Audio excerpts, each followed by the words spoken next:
Ah oui, papa, maman, cher honorable, chère excellence, votre satisfaction est notre devoir. Voici la solution rapide pour toute activité de transactions immobilières en RDC.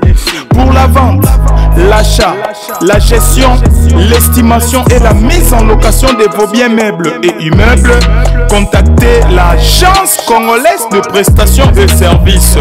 Vous avez une parcelle à vendre, un terrain, une villa, une... Oji mamacita, Oji mamacita, tu es tant de qui de moi de nous pour t'acheter des massa. Vas-y mamacita, Oji mamacita, en plan ensemble je t'ai dit je t'aime à travers le milinga. Oji mamacita, tu es tant de qui de moi de nous pour t'acheter des massa. Oji mamacita, en plan ensemble je t'ai dit je t'aime à travers le milinga. Quand je pense à toi je suis pas allé, je suis BG encore. Tu t'en fous de mes reproches et de mes erreurs qui sont moches. La bonne j'arrange mes souvenirs dans la rage de rail. Quand je suis dans le... Mbote libota nanga ezala rabino. Yango to bandara toujours non mbote avant to banda ko exposer et le retour ekotala donc à toi en avenue. To outi na boulevard Lumumba to côté avenue. Pour l'équipe première, deuxième, termine la troisième parcelle. Donc au total là. Ils allaient quatrième parcelle, donc place pour moni maison de couture au Izali. Donc ils ont quatrième parcelle, il y a un autre commis, tozo kota, donc to kata image to kota na kati. Voilà, donc à toi na kati à lupango yango yango. Donc lupango ça 12 mètres sur 22. Na bandeli lupango ça 12 mètres sur 22. Yango bomona na bandeli wana toche $40 000 à discuter. Donc, ils ont 3 portes à locataire, tous autant la yango. Mais, bon, tout un an bandaku, ma solo msuto sur la aussi. Donc, porte à bosso yango, ils ont 2 chambres salon. Et à 2 chambres salon. Yango, toujours poussana. Moi, tout là que ça n'a sima boete po. Biloko morizana. Donc, mon colo nango, alingagi te et monana.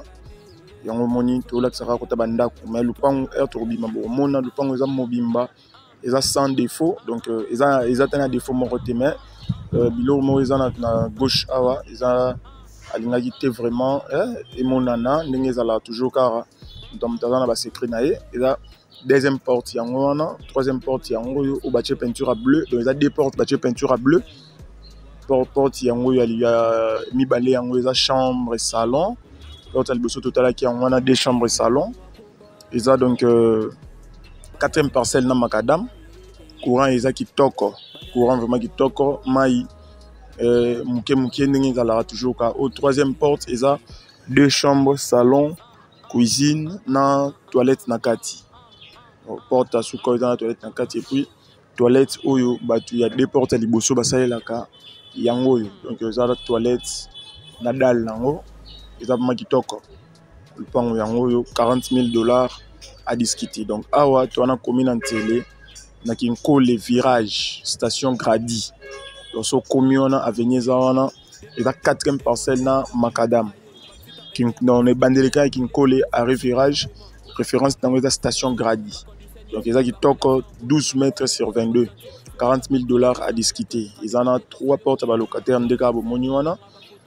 Ezali donc eza magitoko bandako eza sika bien et uti ko tongama to bandako ani uti tongama baka mingi te donc wana atobi malibanda bomona espace à libanda voilà donc awa libanda yango bomoni mituka déjà ya ba voisins ça et puis awa tozobima siko donc pour bomona distance esika lupango ezali na Macadam ndeka turbayi que eza distance à mulaité eza vraiment musikate na Macadam. Donc, ils disent comment il y a bien. Ou ils ont question que Sombi, la récolte en balamoko. Et puis, nous avons disponible pour notre solo là. Donc, sur le solo li, solo lio, au Sombi le pang. Voilà un peu le pang au toit qui coûte là. Donc, on a bandé le commune en télé. Na avec une colle. Arrêt virage, il y a une colle station Grady. On a déjà Macadam. Donc, Macadam, il y a un autre déjà. elingi koloba ke lupango eza mosika te na makadam station yango wana oyo bomona kuna place motuka monene wana ezali na motuka jaune na nsima wana station ezali puis toluka tokatisa na ngambu voilà donc Prince Ethical vide atokaliti déjà donc toana boulevard Lumumba donc je mets bien pour na ba oba oza intéressé ndeka to salara toujours ko benga biso na numéro na biso oyo eza wana merci beaucoup.